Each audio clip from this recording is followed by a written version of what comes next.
গুনাহ না মাফ কইরা বাড়িতে যাই তো যাই কি করা। বলে কি লাভ হবে যদি গুনাহ না মাফ করায় যাইতে পারি? গুনাহ নিয়ে কবরে যাইতে চাই না। বলে কবর এমন একটা ঘাটি, সেখানে ঠিকই আপনাকে আমাকে সকলকে চইলা যাইতে হবে। যেখানে এমন এক জায়গা, পরিচিত জন বলতে কাউকে সেখানে পাবেন না। কি কইরা একা একা সেখানে থাকবেন? আপনি ভাই বলেন, তাকে সঙ্গে পাবেন না। বোন বলেন, বলে না তাকেও সঙ্গে পাবেন না। চাচা চাচি মামা মামি, আপনার বাবা মা, কাউকে ওই কবরে সঙ্গে পাবেন না। কি মনে করছেন হাসরের ময়দানে যাওয়ার আগ পর্যন্ত কত না চেকপোস্ট আছে? বলে জান্নাতে যাইতে চান, কত না চেকপোস্ট আছে। আপনি যখন এয়ারপোর্টের ভিতরে যাবেন, ফ্লাইটে উঠবেন, উঠার আগেই তো 3-4 জায়গায় আপনাকে চেক করা হয় কিছু আছে কিনা। বলে হাতটা তুলেন না, হাত তুলেন, বলে কিছু নাই, তাইলে যান না। এবার আমার মালিক বলে জান্নাত আমি বানাইলাম, এত সুন্দর করে বানাইলাম, এত আদর করে আমি বানাইলাম, এত নাজ নিয়ামতের জায়গা বানাইলাম, তোকে আদর করে বানাইছি জান্নাতে দেওয়ার জন্য। বলে এমনি এমনি দেব না, চেকপোস্ট ওখানে আছে। বলেন কবরে যে চেকপোস্টটা, যেখানে ফেরেশতারা আপনাকে আমাকে প্রশ্ন করবে, জবাব যদি না দিতে পারি, কবর কিন্তু এমন একটা ঘাঁটি, এমন একটা ঘর, এমন একটা অপরিচিত জায়গা। আপনি যেখানের মধ্যে ডান দিকে বাম দিকে সামনে উপরে পিছনে যেখানেই হাত রাখবেন, বলে কোনো শব্দ নাই, কাউকে পাওয়া যায় না। চিৎকার দিবেন, বলে না সেখানেও কেউ নাই। সন্তানকে ডাকবেন, বলে সন্তান আর ফিরে আসবে না। বাবা মাকে চিৎকার দিয়ে ডাকবেন, বলে কাউকেই পাবেন না। ও পরিচিত জায়গায় যাওয়ার আগে আগে বলেন না, পরিচিত জায়গার, পরিচিত স্থানের, পরিচিত জনদের সাথে আমাদের পরিচিত হওয়ার দরকার আছে না নাই? ওই কবরে যাওয়ার আগে আগে কবরের প্রস্তুতি নেওয়ার দরকার আছে না নাই? জীবনে নিয়ত কইরা নেন না, আপনি ওলি হয়ে যাবেন। তো বলতেছিলাম, আলা ইন্না আউলিয়া আল্লাহ লা খাউফুন আলাইহিম ওয়ালা হুম ইয়াহজানুন। যারা আল্লাহর ওলি আছে, আউলিয়া আছে, আল্লাহর কাছাকাছি যারা হয়ে যায়, বলে কি কইরা তারা আল্লাহর কাছাকাছি হয়? বলে 1 নম্বরে শর্ত হচ্ছে ইমানদার হতে হবে। তো আপনি তো ইমানদার হয়েছেন, মুমিন হয়েছেন, তো ইমানদার হয়েছেন ঠিকই, তো প্রকৃত ইমানদার কি হইতে পারছেন? আমার মালিক আরেক সূরার মধ্যে বলে, সূরাতুল মুমিনুনের মধ্যে, কদ আফলাহাল মুমিনুন, আল্লাহ মুমিনদেরকে সফল কাম বানায় দিয়েছেন, সফলতার ঘোষণা করছেন। আল্লাযীনা হুম ফি সলাতিহিম খাশিউন, বলেন যদি তুমি নামাজের মধ্যে নম্রতা ভদ্রতায় না আল্লাহর সামনে নিজেকে দাঁড় করাইতে পারো, তাইলে মালিক আপনার বেলায় আয়াত ঘোষণা করছে, কদ আফলাহাল মুমিনুন, বলে আপনি সফল কাম হয়েছেন, মুমিন হয়েছেন। বলে কোন মুমিন আপনি হয়েছেন? প্রকৃত মুমিন হইতে গেলেও তো শর্ত আছে। আপনাদেরকে একটা মিসাল বোঝাই। বলে আপনাদের সন্তানকে যখন কোনো প্রতিষ্ঠানে ভর্তি করবেন, মাদ্রাসায় যদি ভর্তি করানোর জন্য নিয়ে যান, কলেজে যদি ভর্তি করানোর জন্য নিয়ে যান, বলে ভার্সিটিতে, কিন্ডারগার্টেনে, স্কুলে যখন ভর্তি করানোর জন্য নিয়ে যাবেন, একটা ফর্ম দেওয়া হয় কি হয় না? বলেন না, হয় কি হয় না? ওই ফর্মের মধ্যে কিছু শর্তাবলী দেয়া থাকে। বলে শূন্য, মাদ্রাসায় আসলে উস্তাদরা আছে, তাজিম রাখবে উস্তাদদের প্রতি, ইস্তেকামতের সাথে 5 ওয়াক্ত নামাজ জামাতের সাথে তোমাকে আদায় করতে হবে। যদি আদর্শবান ছাত্র হইতে হয়, বলে শুধু তাই নয়, বলে নামাজের পাশাপাশি উস্তাদ যেভাবে বলে সেভাবেই তোমার মাদ্রাসার জীবন পরিচালনা করতে হবে। সমগ্র উস্তাদদের দার্সের মধ্যে তুমি কিন্তু উপস্থিত থাকতে হবে।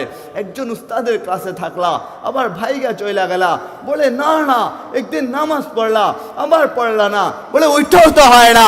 যখন পুঙ্খানো ভাবে আপনি মাদ্রাসায় বলেন, কলেজ বলেন, ভার্সিটি বলেন, সমগ্র প্রতিষ্ঠানের নিয়ম গোলাম আইনা মাইনা চলতে পারবেন, তখনই মাদ্রাসাওয়ালার পক্ষ থেকে, ওই স্কুলের শিক্ষক শিক্ষিকার পক্ষ থেকে, কলেজের কর্তৃপক্ষের পক্ষ থেকে আপনার নামে ঘোষণা আসবে, আপনি হচ্ছেন আদর্শবান ছাত্র। কি বলেন? পরিপূর্ণ পুঙ্খানুপুঙ্খানুভাবে আপনি যখন মাইনে চলতে পারবেন, বলে তখনই ঘোষণা আসে আপনি আদর্শবান ছাত্র। বলে আদর্শবান ছাত্র হয়েছেন, ঘোষণা আসছে, নিয়ম মানছেন। এবার যদি একটা নিয়ম মানেন আরেকটা না মানেন, তাহলে কি আদর্শবান ছাত্র হইতে পারলেন আপনি? বলে আদর্শবান হইতে পারে নাই। তবে সেও মাদ্রাসার ছাত্র। আপনি আমি কালেমা পড়ছি লা ইলাহা ইল্লাল্লাহু মুহাম্মাদুর রাসূলুল্লাহ সাল্লাল্লাহু আলাইহি ওয়াসাল্লাম, কালেমা পড়লাম মানে হচ্ছে বংশগত মুসলমান হয়েছি, আবার কালেমা পড়ছি। বলে সবেমাত্র মুমিন হওয়ার জন্য ফর্ম যেটা আল্লাহর তরফ থেকে দেওয়া হয় ওই ফর্মটা ফিল আপ করছেন, প্রকৃত মুমিন হইতে পারেন নাই।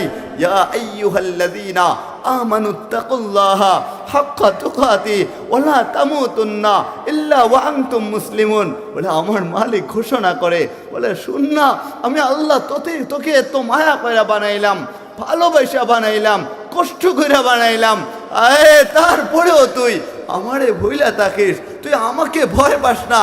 আল্লাহকে ভয় পাওয়ার মতো ভয় পাওয়ার কথা আল্লাহ নিজেই বলেন, আবার সতর্ক বাণী দিয়া দেন, শুন না, ওই জাহান্নাম বানাইছি, তবে তোকে জাহান্নামে আমি জ্বালাবো না, কেননা জাহান্নাম তোর জন্য বানাই নাই, আবার তোকে মুহাম্মদী উম্মত বানাইলাম, বলে ওই জাহান্নামে দেওয়ার জন্য না।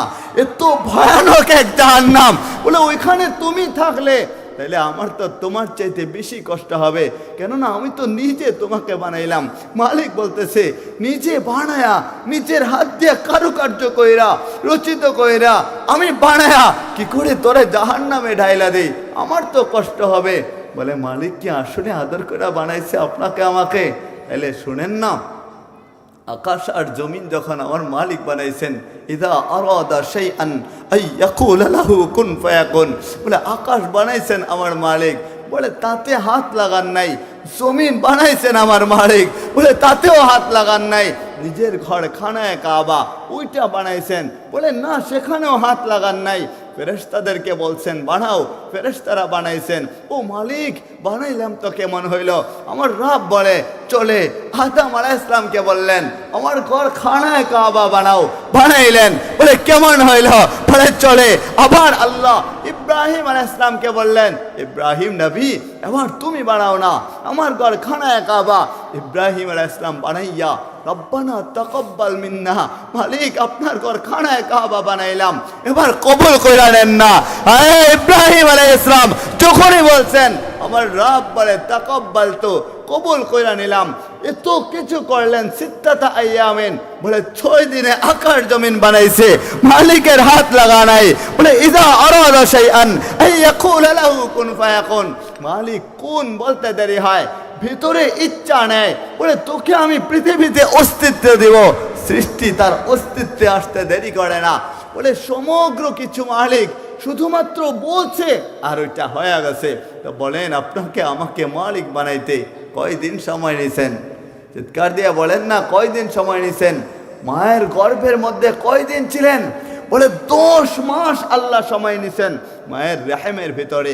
আপনি আমি যখন ছিলাম আমার তো মনে হয় ওই মালিকের কুদরতি হাতটা আপনার আমার দিকে ধাবিত করে দেন, আর মালিক নিজে কুদরতি হাতটাকে আমাদের শরীরের মধ্যে লাগায়া আমাদের চেহারায় লাগায়া নিজে কারুকার্যিত করে। বলে তোকে না এত ভালোবাসা আমি বানাইতেছি, আমার তো মনে হয় মালিক কানটারে ডয়লা ডয়লা আদর কয়রা, চুকটারে ডয়লা ডয়লা আদর কয়রা, গালটারে ডয়লা ডয়লা আদর কয়রা, টুতনিটারে ডয়লা ডয়লা আদর কয়রা, কপালে হাত বোলায়া আমার মালিক ঘোষণা করে লাকাদ খালাকনাল ইনসানা ফি আহসানি তাকওয়িম, ও মানুষ আমি তোমাকে সবচাইতে সুন্দর করে বানাইলাম। চিৎকার দিয়ে বলবেন না? তো যে মালিক এত সুন্দর করে বানাইছে, এত ভালোবাসা বানাইছে, এত আদর করে বানাইছে, ওই মালিক কি করে জাহান্নামে আপনাকে আমাকে দেয়া দেবে? বলে ওইটা তো হইতেই পারে না। তাইলে আপনি আমি কি করে জাহান্নামী হয়ে যাইব, যেখানে মুহাম্মদুর রাসূলুল্লাহ সাল্লাল্লাহু আলাইহি ওয়াসাল্লাম তিনার উম্মত আপনি আমি হইতে পারছি। বলে কেমন নবীর উম্মত? বলে তিনি কেমন? বলে শ্রেষ্ঠ নবী। বলে কেমন শ্রেষ্ঠ? বলে শুনেন না, প্রতি নবীকে এক একটা কালেমা দেওয়া হয় আলাদা আলাদা ভাবে, তাকেও সম্মানিত করা হয়। যেমন আদম আলাইহিস সালামকে একটা কালেমা দিয়েছেন লা ইলাহা ইল্লাল্লাহ, আদম সফিউল্লাহ লা ইলাহা ইল্লাল্লাহ, নূহ নজিহুল্লাহ লা ইলাহা ইল্লাল্লাহ, ইব্রাহিম খলিলুল্লাহ লা ইলাহা ইল্লাল্লাহ, ইসমাঈল জবিহুল্লাহ লা ইলাহা ইল্লাল্লাহ, মুসা কালিমুল্লাহ লা ইলাহা ইল্লাল্লাহ, ঈসা রূহুল্লাহ। বলে আপনার আমার নবীজিকে আল্লাহ তাও একটা কালেমা দিছেন, বলে এমন ভাবে লেভেল লাগায় দিছেন সমগ্র নবীরা ওই জান্নাতে 8টা দরজা থাকবে। কয়টা দরজা বলেন, কয়টা দরজা? চিৎকার দিয়ে বলেন না। বলে 8টা দরজার প্রত্যেক দরজার উপরে লেখা থাকবে একটা কালেমা। বলে ওইটা কেমন কালেমা? বলে সম্মানী এক কালেমা, দামি এক কালেমা। বলে কোন নবীর কালেমা? আদম নবীর। বলে তাও না, নূহ নবীর, ইব্রাহিম নবীর, ইসমাইল নবীর, ইসহাক নবীর, ইয়াকুব নবীর। বলে তা কারো কোনো নবীর না। বলে তাইলে কোন নবীর? বলে এমন নবীর যে নবীর উম্মত হওয়ার জন্য মুসা আলাইহিস সালামের মতো পয়গম্বর, বনি ইসরায়েলের নবী, তিনিও আফসোস করছেন যদি মুহাম্মদী উম্মত হইতে পারতাম কত না ভালো হইতো। বলে কোন নবী? যে নবীর উম্মত হওয়ার জন্য খ্রিস্টানদের নবী ঈসা আলাইহিস সালাম তিনিও আফসোস করছেন। বলে তিনি কোন নবী? বইলা দেন না। বলে জান্নাতের 8টা দরজার প্রত্যেক দরজার উপরে লেখা থাকবে যে নবী প্রবেশ করে না কেন, বলে একই কালেমা পড়বে। যেই উম্মত প্রবেশ করে না কেন, বলে ওই কালেমাটাই পড়বে। বলে কোন কালেমা? তাড়াতাড়ি বলেন, লা ইলাহা ইল্লাল্লাহু মুহাম্মাদুর রাসূলুল্লাহ। চিৎকার দিয়ে বলেন সাল্লাল্লাহু আলাইহি ওয়াসাল্লাম। আহা, ওই নবীর উম্মত আপনি আমি হইতে পারছি তো ওলি না যদি হইতে পারেন, আমি তো বলি আমাদের জীবনের কোনো মূল্য নাই। আমার নৌজওয়ান ভাইয়েরা, বলে যুবক হইতে দেরি হয়। আমার আল্লাহ তাকায় তাকে, তোকে যৌবন দান করলাম, ভালোবাসা দান করলাম, তোকে এত সম্মানিত করলাম, শরীরে শক্তি দিলাম। এই বয়সে যদি গান না শুই না, অন্যায় কাজ না কইরা আমার দরবারে পয়রা থাকে, যদি একটা সেজদা দিতে পারিস, বলে উচিত তো ছিল আমাদের যুবক ভাইরা যৌবন পাইতে দেরি হবে, আল্লাহর কুদরতি পায়ে পয়রা থাকার কথা ছিল। উচিত তো ছিল সমাজের শিক্ষিত মানুষগুলা শিক্ষিত হওয়ার পরে ওই আল্লাহর কাছাকাছি থাকবে। উচিত তো ছিল একজন আলেম, বলে আলেম হওয়ার পরে মালিক আপনি দ্বীনি শিক্ষা আমার ভিতরে দিছেন, আলেম হইছি, আলেম হওয়ার পরে আল্লাহর কাছাকাছি থাকবে। উচিত তো ছিল সাদা দাড়িওয়ালা মুরব্বিয়ানে কেরামগণ, বলে এত সম্মানিত আল্লাহ আপনাকে বানাইছেন, জীবনের পিছনের সমগ্র কিছু বইলা যায় এবার মালিকের কুদরতে ভাই আপনার পয়রা থাকার কথা ছিল, কিন্তু আপনি আমি বুঝি না, আমাদের সমাজের মানুষজন বোঝে না। বলে এমন কেউ দেখাতে পারবে কিনা জানি না। বলে নিয়ত কইরা রাখছে, বলে সবারই তো এক একটা স্বপ্ন থাকে, যুবকের স্বপ্ন থাকে। বলে একদিন বিয়ে করব, টাকা কামাবো, স্ত্রী সুন্দরী রমণী দেখা চাঁদের মতো পরীর মতো একটা নিয়ে আসবো, ঘরের মধ্যে গেলেই যেন মনটা শান্ত হয়ে যায়। বলে নিয়ত তো ঠিকই থাকে, কতজনের স্বপ্ন থাকে প্রাসাদ একটা বানাবো, কতজনের স্বপ্ন থাকে বলে ব্যাংকে কয়েক লাখ টাকা জমাবো, একটা গাড়ি কিনবো, একটা বাড়ি বানাবো, বাংলো বানাবো। এমনকি কেউ দেখাতে পারবেন? বলে আমি নিয়ত করে রাখছি আমি আল্লাহর ওলি হইব, আমার একটা স্বপ্ন আছে। কারো কাছে কি যা বলছেন? বলে হুজুর আমার জন্য দোয়া করেন, আমার একটা স্বপ্ন আছে। বলে কি স্বপ্ন বাবা তোমার? বলে হুজুর তেমন কিছু না, আমি চাই আমি যেন আল্লাহর ওলি হয়ে যাই। এমনকি কেউ কখনো স্বপ্ন দেখছেন? বলে ওলামায়ে কেরামদের মধ্যে থেকে কেউ দেখছেন? বলে আমি জানি না, আমার তো এটা মনে হয় না। আমাদের উচিত ছিল আপনি ছোটবেলা থেকেই একটা স্বপ্ন দেখবেন, বুকের মধ্যে লালন করবেন। বলে আপনি বাইরে বের হয়ে যান, বলে হাসি ঠাট্টা করেন। আমি বলি তাতে অসুবিধা নাই, ভিতরে ভিতরে মনে মনে একটা চিন্তা নেন না, একটা স্বপ্ন নেন না। ও যুবক ভাইরা, আপনি একবার ভাবেন না যুবক হইলাম আর কত নাফরমানি করব, আর কত ক্ষমতা দেখাইব। বলে ক্ষমতা যা দেখানোর হয়ে গেছে সবই বাদ দিলাম, এবার থেকে নিয়ত করলাম আল্লাহর ওলি হয়ে যাব, আল্লাহর ওলির কাতারে নিজের নামটা লেখাবো। আলা ইন্না আউলিয়া আল্লাহ, আমার মালিক ঘোষণা করে নিশ্চয়ই আল্লাহর ওলি হয়ে যায়, আউলিয়া হয়ে যায়। লা খাউফুন আলাইহিম ওয়ালা হুম ইয়াহজানুন, তাদের কোনো ভয় নাই, তারা চিন্তিত হবে না। আজকে দুনিয়ায় আমার যুবক ভাইয়েরা ক্ষমতা দেখায়, বলে কারো উপর চইলা গেলে রাগ হয়েন না। রাগ হইতেছেন আপনারা? হ্যাঁ, বলে রাগ হয়েন না। কোনো যুবক ভাইয়ের উপর যদি চইলা যায়, একটা মজার ঘটনা মনে পড়ে গেছে। এক জমিদার ছিল, জমিদার বলে ক্ষমতাসীন তখনকার সময়ের এলাকার জমিদার, নাম বইলা সরদার বইলা, তাকে সকলেই চিনে। তার ছেলেকে বিয়ে করাইছে, বলে বিয়ে করাইছে, সুন্দরী রমণী একটা নিয়ে আসছে। তো হাইটা কোথায় যেন যাচ্ছিল, জমিদারের ছেলে তার স্ত্রীকে নিয়ে কোথায় যাচ্ছে, রাস্তায় এক ফকিরের সাথে দেখা হয়ে গেছে। বলে ফকিরটা কেমন, বলে তিনি ছিলেন কৃষক, গায়ের কাপড়গুলা নোংরা ছিল, পরনে একটা মাথায় কিস্তি টুপি ছিল, বলে ওনার শরীরের মধ্যে ফাটা ছিঁড়া একটা লুঙ্গি ছিল, কাপড়ের মধ্যে খোঁজা লাগানো ছিল। ওই যাচ্ছিলেন যখন রাস্তা দিয়া, বলে এমতা অবস্থায় হয়তো বৃষ্টির কারণে ওখানে কাদা জমা ছিল, কখনো কখনো হাঁটলে দেখা যায় বলে জুড়ে হাঁটছেন, ও খেয়ালে একটু কাদা ছিটা অন্য জায়গায় পড়ে যায়, তো উনি ওইভাবে হাঁটতেছেন, বেখেয়ালে হাঁটছেন। এমতা অবস্থায় কাদা চইড়া ওই যে জমিদারের ছেলের বউ তার শরীরের মধ্যে যায় কিছুটা পড়ছিল। তো জমিদারের ছেলের বউ বইলা কথা, বলে আমি জমিদারের ছেলের বউ, সাধারণ কেউ না, তুমি ফকির হয়া কৃষক হয়া, বলে আমার গায়ের মধ্যে কাদা দিয়া দিলা, তুমি এতটুক পর্যন্ত খেয়াল করতে পারো নাই, তুমি না গরিব রাস্তার, তুমি তাহলে আমার সাথে পাঙ্গা নিলা। বলে জমিদারের ছেলেকে ডাক দিছে, বলে দেখো না আমি কে, আমার গায়ের মধ্যে কাদা কেন? বলে কে তোমার গায়ে কাদা ফেলছে? বলে দেখো না এই যে উনি যাচ্ছেন, উনি শরীর তাইকা আমার শরীরে কাদা ফেলে দিচ্ছেন। জমিদারের ছেলের শরীরের মধ্যে যৌবনী জুয়ার আর যৌবনী শক্তি, ওই শক্তিটা নিয়া হাতটা একটু লম্বা কইরা, বলে হাত লম্বা করছে, সমগ্র রক্ত হাতে আইনা দিছে, আইনে ওই কৃষকের শরীরের মধ্যে একটা থাপ্পড় বসায় দিছে।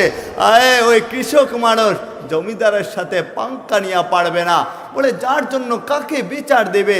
দেখবেন পানিগুলা যখন হয় সবসময় নিচের দিকেই যায়, ক্ষমতাবানরা বলে অন্য ক্ষমতাবানের উপর ক্ষমতা দেখায় না।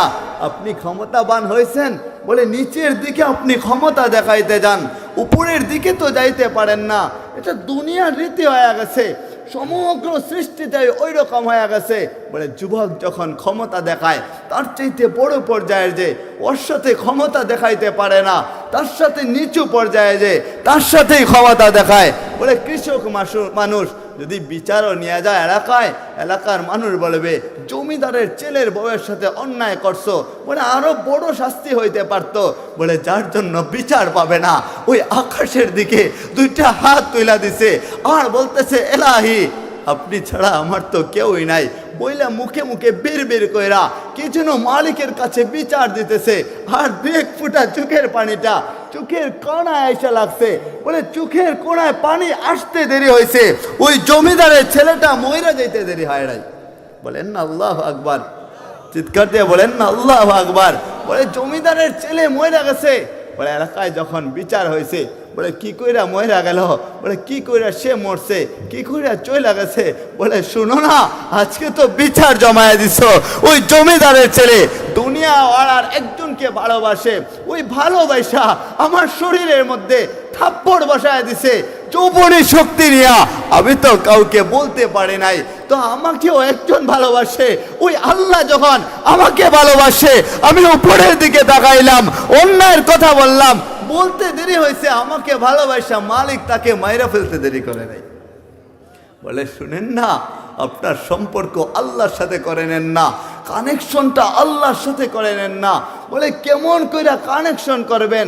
যুবক হয়ে জন্মাইছেন, বলে রাতের বেলায় যায়া ঘরের মধ্যে যায়া আপনি সমগ্র কিছু বন্ধ কইরা ওই মালিকের দরবারে উপরে হাত তুইলা তুইলা একবার বলেন না, ও মালিক আপনি তো বলছেন আপনি গাফুরুর রাহিম, তো আমি যুবক হইয়া দেখেন না অন্যায় না কইরা গান বাজনা বাদ্যযন্ত্র পাপাচারে না যায়া আপনার দরবারে হাজিরা দিছি, আপনি আমাকে মাফ করে দেন না।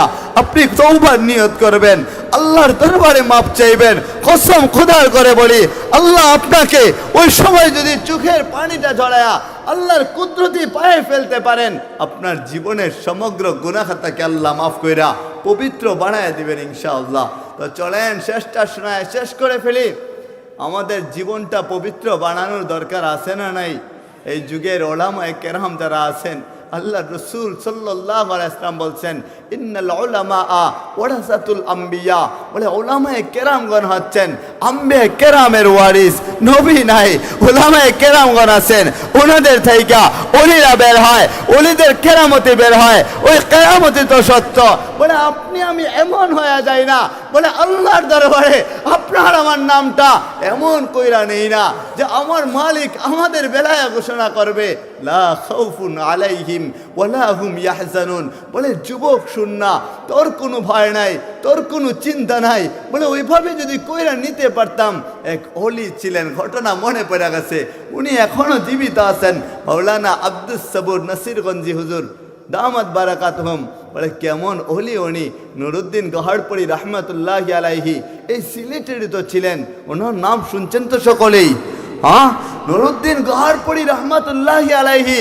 বলে ওনাদের ধারাবাহিকতায় ওই অলি হচ্ছেন আব্দুস সবুর দামাত বারাকাতুহুম। জীবনে বহুবার আমাদের নবীজিকে স্বপ্নে যিনি দেখছেন, হ্যাঁ কতবার দেখছেন ওইটাই আমরা জানি না। বহুবার ওনার স্বপ্নে আল্লাহর রসুল সাল্লাল্লাহু আলাইহি ওয়াসাল্লাম আসছেন। যেখানে আপনার আমার কল্পনা, আপনার আমার মনের তামান্না, ও মালিক যদি একবার আমাদের নবীজি আখেরি পয়গম্বর ওনাকে দেখতে পারতাম, ওই তো জাহান্নামের আগুনটা হারাম হয়ে যাইতো। কবে জানি ওনাকে দেখবো, তবুও দেখার হয়তো সুযোগ হয় না।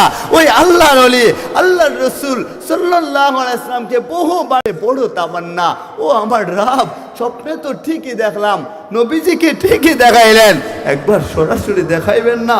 বলেন না আল্লাহু আকবার, চিৎকার দিয়ে বলেন না আল্লাহু আকবার। বলে সরাসরি একবার দেখাইবেন না? আহা, যে নবীজি চলে গেছেন আমাদেরকে চাইরা সেই 1500 বছর আগে, কি করে সরাসরি দেখবেন? বলে মনে তামান্না নিয়া কয়েকজন হাজিকে সঙ্গে নিয়া ওই মদিনা রওজা শরীফে উনি চলে গেছেন। এখনো হুজুর জীবিত আছেন। বলে চলে গেছেন ওখানের মধ্যে রওজা শরীফের সামনে দাঁড়ায়া, বলে পড়েন দুরুদ, আমার নবীজির নামে কবিতা পড়েন, নবীজিকে ডাকতে থাকেন, আল্লাহর কাছে প্রার্থনা করেন নবীজিকে দেখার জন্য, সরাসরি সাক্ষাৎ করার জন্য। বলে ওখানে যায় যখন ভিতরে তামান্না নিয়া, কল্পনা নিয়া, আবেগ নিয়া ওখানে যায় দোয়ায় দাঁড়ায় গেলেন, আল্লাহর কাছেও বলছেন, নবীজিকে দেখার আগ্রহ দেখাইছেন। কসম খুদার করে বলি, হুজুর নিজে বর্ণনা করছেন আল্লাহর রসুল সাল্লাল্লাহু আলাইহি ওয়াসাল্লাম উনার রওজা শরীফ মধ্যখান থেকে আলাদা হইয়া সরাসরি আল্লাহর রসুলের সাথে তিনি সাক্ষাৎ করছেন, সালাম দিছেন, সালাম ইয়া রাসূলুল্লাহ, সালাম ইয়া হাবিব আল্লাহ। ওলিদের কেরামত কখন জানি প্রকাশ পাওয়া যায়? বলে ওলি তো সেই হয়ে যায় যে মালিকের হয়ে যায়, আপনি হয়ে যান না। আমার মা বোনদেরকে বলি, ও মা বোনেরা, নিজেকে বানায় নেন না ফাতেমার মতো, নিজেকে তৈরি করে নেন না রাবেয়া বসরি রহমতুল্লাহি আলাইহি ওনার মতো। আমার মা বোনরা যদি নিজেকে আম্মাজান খাদিজাতুল কুবরা রাদিয়াল্লাহু তাআলা আনহা ওনার মতো বানায় নিতে পারতো, আমার মা বোনরা যদি নিজেকে আয়েশা সিদ্দিকা রাদিয়াল্লাহু তাআলা আনহা ওনার মতো বানায় নিতে পারতো, আর বলতে পারতো মালিক মাফ করে দেন, আল্লাহ মাফ করে দিতেন, তাহলে বুড়া বাবাজিরা যারা আছেন, মুরব্বিয়ানে কেরামরা যারা আছেন, ছোট ছোট বাচ্চারা যারা আছেন, ওলামায়ে কেরাম নওজোয়ান ভাইয়েরা যারা আছেন, সব কিছুর মূল উদ্দেশ্য আর শেষ কথা তো এটাই। বলে দুনিয়ায় আসতে দেরি হয়, দুনিয়া আলারা দৌড়াদৌড়ি করে, বলে একটা সার্টিফিকেট বানাবে। বলে কিসের সার্টিফিকেট? বলে তোর না জন্ম হয়েছে, জন্ম স্মরণিকা বানানোর জন্য দুনিয়া আলারা দৌড়াদৌড়ি করে দেয়। আমার মালিক বলে শুন না, আমার একটা ফেরেশতাকে তোর দুনিয়ায় যখন জন্ম হয়ে যায় আমি তোর কাছে পাঠায় দেই, দুনিয়া আলারা জন্ম স্মরণিকা বানায়। আর আমার মালিক বলে আশ্রাইল আলাইহিস সালামকে পাঠায় দেয়, একটা সনদ হাতে দেয়া দেয়, একটা সার্টিফিকেট হাতে দেয়া দেয়। বলে জন্ম নিছিস, দুনিয়া আলারা মিষ্টি কেনে, দুনিয়া আলারা খেলনা কেনে, আনন্দ ফুর্তি করে, আর আমি আল্লাহ তোকে একটা সার্টিফিকেট দেয়া দিলাম। বলে মৃত্যু সনদ যেটা দুনিয়ালারা আনন্দ করে, ওইদিকে আল্লাহ জিব্রাইল আমিনের মাধ্যমে নয়, ইসরাফিল আলাইহিস সালামের মাধ্যমে নয়, স্বয়ং আজরাইল আলাইহিস সালাম উনাকে পাঠায়া ওনার হাতে দিয়া দুনিয়ায় জন্ম নিতে দিতে হয়। আপনার হাতের মধ্যে মৃত্যুর সনদ আজরাইল আলাইহিস সালাম আমাদেরকে দিয়া বলে অমুক দিন তুই মইরা যাবি, জন্ম নিহি, মৃত্যুর জন্য প্রস্তুতি নিয়ে আনে। বলে কুল্লু নাফসিন যায়িকাতুল মাউত। এটা সত্য একটা ঘটনা, সত্য একটা কথা, সত্য একটা আয়াত, সত্য একটা নিদর্শন। বলে এর উপরে সত্য আর কি হইতে পারে? সবই তো সত্য, মহাসত্য। ওমা তাদরি নাফসুম বিআইয়ি আরদিন তামুত। তবে আপনার আমার মৌতটা কখন হবে, কিভাবে হবে, কোন স্থানে হবে, বলে কখন কেউই জানে না। একজন জানেন, চিৎকার দিয়ে বলেন না তিনি কে? আপনাদের শরীরে শক্তি কমে গেল, বলে সিন্নি খাওয়ার জন্য জানটা চটপট করে, আপনি কেন লেট করেন? অযথা কেন কথা বলেন? যদি বলেন শেষ করে দেই, শেষ করে তো সিন্নি খাবেন। হ্যাঁ, তাইলে একটু দেখি না ইমানি পাওয়ার কতটুকু। যেহেতু বৈশা রইলাম, আর অল্পক্ষণ আলোচনা হবে, বৈশাই রয়েছে যেহেতু, অল্প আলোচনা শুনবই যেহেতু, তাইলে যাওয়ার সময় একটু মাফ করা যায় না? সাহাবায়ে আজমাইন রাদিয়াল্লাহু আনহুম, ওনারা যখন কোনো গুনাহ হয়ে যাইতো, ভুল হয়ে যাইতো, মসজিদে নববীর খুঁটির মধ্যে বলে নিজেকে বাইন্ধে রাখতেন আর মালিকরে বলতেন, ও মালিক ভুল হয়ে গেছে, যতক্ষণ পর্যন্ত ক্ষমা না করবা তখন পর্যন্ত বান্ধন ছাড়বো না। আমরাও মালিকের দরবারে বলি, ও মালিক যতক্ষণ পর্যন্ত পবিত্র না বানাইবা এখান থেকে বাড়িতে যাব না। তো নিয়ত কইরা একবার আল্লাহকে ডাক দেই না? 1 মিনিট সময় নষ্ট করে নিই আপনাদের থেকে। এই যে আমার সোজা আছেন না, এই সোজা থেকে আমার ডান দিকে যারা আছেন, আপনাদের তরফ থেকে একটা তাকবীর শুনতে চাই, একটা ধ্বনি শুনতে চাই, যে ধ্বনিটা আল্লাহর আরশ পর্যন্ত যায় পৌঁছাবে। এই আওয়াজের কারণে আল্লাহ সকলের নামটা যেন জান্নাতীদের লিস্টে উঠায় দেন। তাই এই দিক থেকে একটা ধ্বনি হবে, নারায়ে তাকবীর, নারায়ে তাকবীর। মাশাআল্লাহ, এখন এই দিক খালি ছিল না, বলে এই দিকে আমার নৌজওয়ান ভাইরাও অনেক ভালো আছে, বলে মুরব্বিয়ানে কেরামরাও কিছু আছেন। তবে আওয়াজটা যখন আপনার আল্লাহর জন্য হয়ে যায়, বয়স কোনো ব্যাপারই না। বলে এই দিক থেকে একটা আওয়াজ শুনবো, নারায়ে তাকবীর, নারায়ে তাকবীর। আপনাদের সকলের কণ্ঠ থেকে একটা আওয়াজ শুনতে চাই। মরে যাওয়ার আগে আল্লাহর কাছে আওয়াজটা পৌঁছায় দিতে চাই। বলে আরশে আজিম পর্যন্ত এই আওয়াজটা যেন পৌঁছায় যায়। সকলে মিলে বলি না, নারায়ে তাকবীর, নারায়ে তাকবীর। ও মালিক, আমাদের এই ডাককে আপনি কবুল করেন, মঞ্জুর করেন। ফাযকুরুনি আযকুরকুম ওয়াশকুরুলি ওয়ালা তাকফুরুন। আমি অল্পক্ষণে শেষ করে দেই। বলে শুনেন না, জীবনে যা করলাম তো করলাম, যত অন্যায় হয়ে গেল, যত নাফরমানি হয়ে গেল, এবার মাফ করাইতে চাই। জীবনে কত আলোচনা শুনলাম, কত মানুষের সাথে চললাম, ওলামায়ে কেরামদের কথা শুনলাম, আলোচনা শুনলাম, ওয়াজ শুনলাম, তো গুনাহকে মাফ করাইতে চাই। কি করে মাফ করাই? আমার নবী মুহাম্মদুর রাসূলুল্লাহ সাল্লাল্লাহু আলাইহি ওয়াসাল্লাম বলেন, as-salatu ila as-salati কাফারা। এক নামাজ থেকে অন্য নামাজে পা রাখতে দেরি হয়, আমার নবীজি ঘোষণা করেন তওবা নিয়ত করতে দেরি হবে, আল্লাহ পুরা গেফেটটা আপনাকে মাফ করে পবিত্র বানাইতে দেরি করবে না ইনশাআল্লাহ। তা বলবেন যে এক নামাজ থেকে অন্য নামাজ মাফ হইল, বাকিটা কি হবে? আমার নবীজি বলেন, হাল জুমআতু ইলাল জুমআতি কাফারা। বলে এক জুমাবার থেকে, শুক্রবার থেকে অন্য শুক্রবারে পা রাখতে দেরি হবে, তওবা নিয়ত করতে দেরি হবে, আল্লাহ পুরা সপ্তাহের গেফেটটা আপনাকে মাফ করতে দেরি করবে না ইনশাআল্লাহ। তো যদি বলেন বলে এক সপ্তাহটা মাফ হইল, পুরা বছরেরটা মাফ হয় তো হয় কি করে? আমার নবীজি বলেন, আর রমাদানও ইলা রমাদানি কাফারা। এক রমাদান মাস থেকে অন্য রমাদান মাসে আসতে দেরি হয়, পা রাখতে দেরি হয়, আল্লাহ পুরা বছরেরটা মাফ করতে দেরি করে না। বলে পুরা বছরেরটা মাফ হয়ে যায়, বলে বাকি জিন্দিগির কি হবে? আমার মালিক আদর করে বলে, বলে শুন না, আমি তোকে কতটা ভালোবাসি, জাহান্নামে দিব না, আমল শেখায় দিছি। মালিক বলে ইউহিব্বুত তাওয়াবিনা ওয়া ইউহিব্বুল মুতাতাখিরিন। বলে তওবা করবেন, পবিত্র হইবেন, পবিত্র হয়া তওবা কইরা আল্লাহর দরবারে আয় কপালটা বড়ায়া আপনি চোখের পানি ফেলতে দেরি হবে, পুরা জিন্দিগিটা আল্লাহ মাফ করতে দেরি করবে না ইনশাআল্লাহ। যদি মাফ করায় নিতে পারি, যদি যুবকরা আল্লাহর দরবারে অলির খাতায় নামটা লিখাইতে পারি, যদি সাদা দাড়িওয়ালা জান্নাতি চাচাজিরা আল্লাহর দরবারে নিজের নামটা লিখাইতে পারি, তো চলেন এবার তো যখন মইরা যাব, ঠিকই চইলা যাব, সারা দিন পরে ঘুমানোর সময় রাতের বেলা যায় ওই মালিকের কাছে যদি বলতেন, মালিক এত বড় সংসার, এত ঝাড় ঝামেলা সব সামলে নিয়া সারাদিন তোমার কাছে আসতে পারি নাই, এখন ঘুমাইতে চললাম, সকালে যদি উঠাও তাইলে উঠবো, তাহলে চিরনিদ্রা হয়ে যাবে। কেননা ঘুম তো মৃত্যুই, ঘুম তো মারা যাওয়াই। ঘুম যদি মৃত্যু মারা যাওয়া না হইতো তাহলে ঘুম থেকে উঠার দায়টা কেন হবে? আলহামদুলিল্লাহিল্লাযী আহইয়ানা বাদামা আমাতানা ওয়া ইলাইহিন নুশুর। ঘুমানোর সময় এই দোয়া কেন হবে? আল্লাহুম্মা বিসমিকা আমুতু ওয়া আহইয়া। মালিক, তোমার নামে আমি মইরা যাইতেছি, আবার তুমি আমারে জাগায় দিও। বলে যেদিন ভিতর থেকে ওই পড়ান পাখিটা চইলা যাবে, পড়ান পাখিটা যেদিন উড়া যাবে, কবিরা ঠিকই বলে, গীতিকাররা ঠিকই বলে, রচয়িতারা ঠিকই বলে, পড়ান পাখি উড়া গেলে তোমার আপন দুনিয়ায় কোনো আপন থাকবে না। তোমার বাবা আর তোমাকে নাম ধরে ডাকবে না, বাবা লাশ বইলা ডাকবে, মা লাশ বইলা ডাকবে, চাচা চাচি আত্মীয় স্বজন ফুফা ফুফিরা বন্ধু বান্ধব উস্তাদরা সকলেই তখন লাশ বইলা বইলা ডাকতে থাকবে।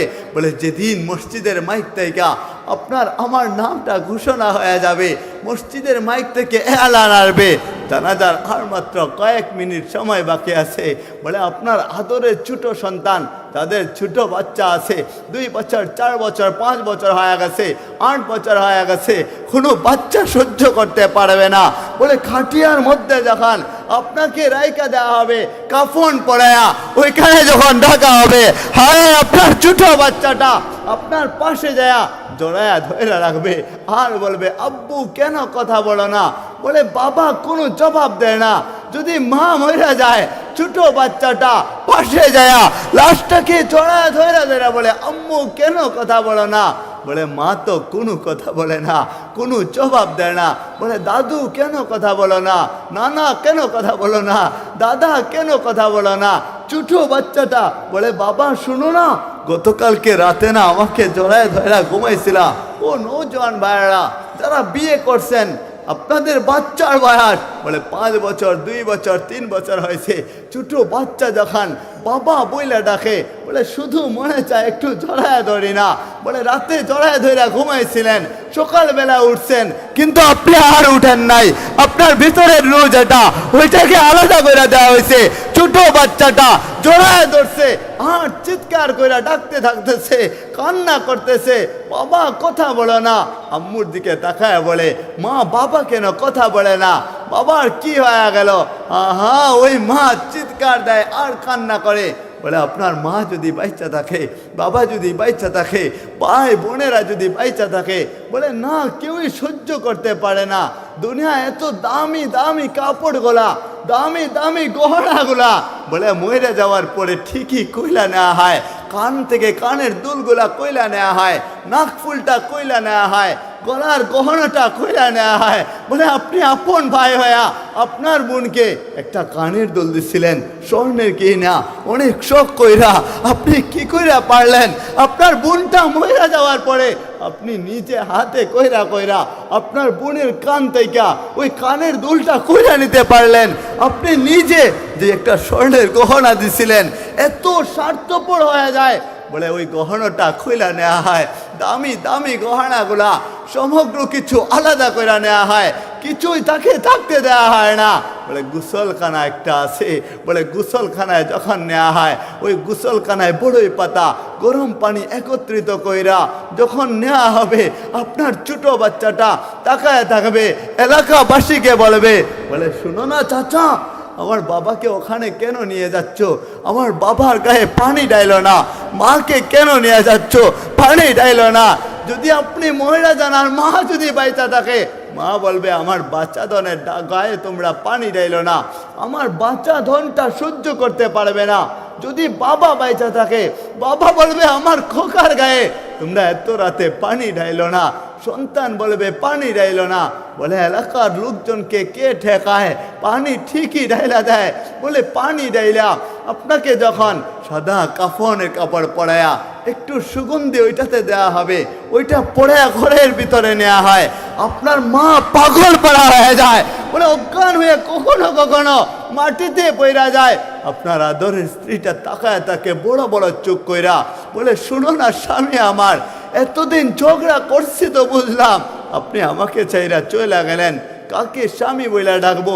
সন্তান ডাক দিয়ে বলে, ও বাবা, আমাকে যাইরা চইলা গেলা, আমি কাকে বাবা বইলা ডাকবো?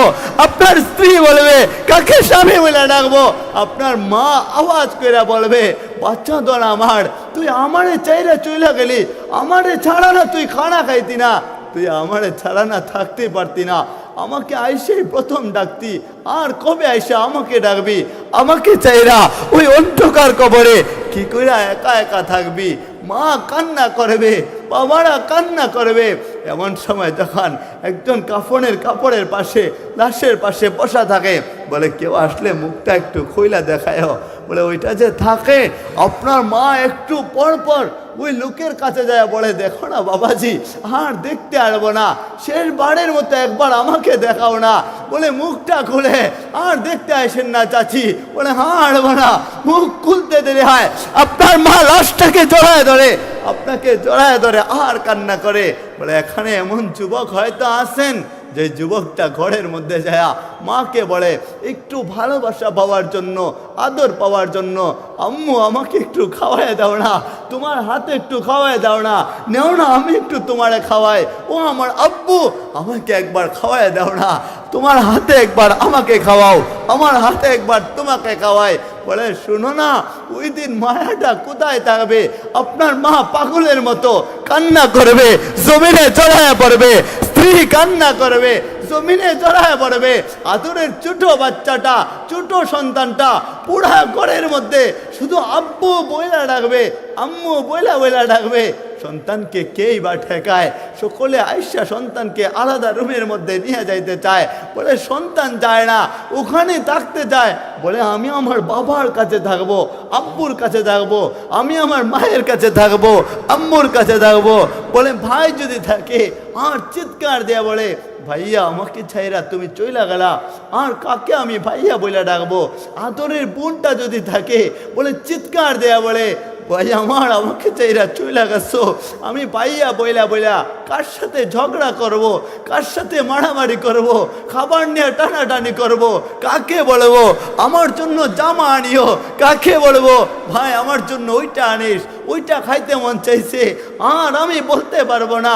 বলে খান্নার রুল যখনই পয়রা যায়, একটু পরে মানুষজন তাকায় দেখে, বলে 4 পাওয়ালা বাহন, এমন একটা বাহন, বলে যে বাহনে মানুষ কখনো উঠে নাই, কখনো উঠতেও চায় না, ওই বাহনটা যখন বাড়ির আঙিনা দেয়া নিয়ে আসা হবে, বলে ওই বাহন তো এমন এক বাহন, আপন আত্মীয়রা নিয়ে আসবে।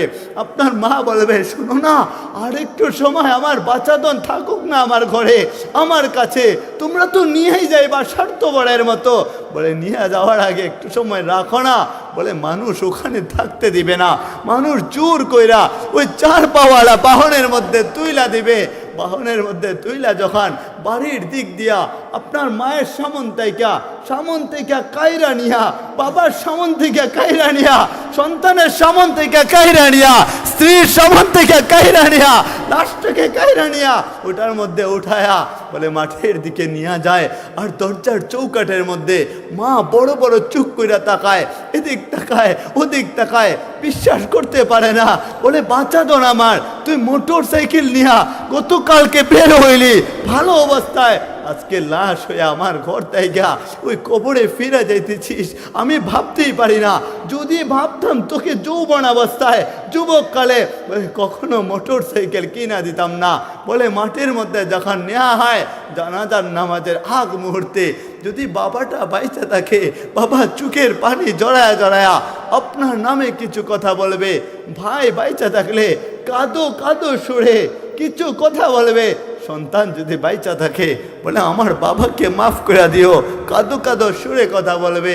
জানাজার নামাজ পড়ায়া বলে 4 পাওয়ালা বাহন ভাবেন না, মা বোনেরাও ভাবেন না। স্বামী চইলা গেলে ঠিকই বুঝবেন, সেদিন বুঝবেন স্বামীটা কেমন ছিল। ওই 4 পাওয়ালা বাহনটা সর্বপ্রথম আপনার সবচেয়ে আপনজন যিনি ছিল। যদি ছেলে মইরা যায়, বাবাকে বলা হবে তুমি ওর বাবা হও, তুমি সর্বপ্রথম পায়ের মধ্যে যায় ধরো, তুমিও সন্তান হও। এই আরেক পায়ে তুই ধর না, আরেক পায়ে তুই ভাই হইয়া ধর না। বলে সবচেয়ে কাছের মানুষগুলা দ্বারা আমার আল্লাহ আপনাকে কবরে নামানোর ব্যবস্থা করে দেয়। বলে বাড়ির আঙিনা দিয়া যখন আপনাকে নেওয়া হবে ওইদিকে সকলেই কান্না হবে, বলে কার বাড়ি দেখা কাকে আলাদা করে নেওয়া হচ্ছে। আপনি যে বাড়িটা নিজে কামাই করে বানাইছেন, যে উঠানটা নিজে কামাই করছেন, বলে এত কষ্ট কইরা কামাই কইরা আপনি প্রাসাদ বানাইছেন, বাড়ি বানাইছেন, উঠানের জায়গা কিনছেন, ওই আপনার জায়গা থেকে আপনাকে কি কইরা বের কইরা দেয় মানুষজন? এতটা স্বার্থপর মানুষ হইতে পারে? বলে আপনি ঘর বানাইছেন এত কষ্ট কইরা, আপনার ঘর থেকে আপনার আপনজনরা আপনাকে বের কইরা দেয়। বলে ওই কবরের দিকে যখন নিয়ে যাওয়া হয়, ওই অন্ধকার একটা জায়গা, বলে ওই দূরে বাঁশঝাড় দেখা যায়, যেখানে সারাদিন বাবা ডাইকা ডাইকা বলে শুন না ওখানে তুই যাবি না। বলে কেন যাব না? বলে সাপে কাটতে পারে, জিন ভূতের আসর হইতে পারে, যাস না ওখানে। বলে সন্তান হয় বাবাকে বলে বাবা ওখানে যায় না, বলে বাধা দেয় ঠিকই যাইতে, কিন্তু এতটা নিষ্ঠুর হয়ে যায় মহিলা যাওয়ার পরে ওই বাঁশঝাড়ের নিচে বাবা হইয়া কি করে মাটি চাপা দিয়ে চলে আসে, সন্তান হইয়া বাবাকে কি করে মাটি চাপা দিয়ে রেখে আসে। বলে একবার যদি কল্পনা করতেন, একবার যদি ভাবতেন যে দুনিয়াটা আসলেই থাকার জায়গা না, এই সামান্য যাত্রা ছাইরা আমাদের সকলকে ঠিকই কবরের বাসিন্দা হইতে হবে।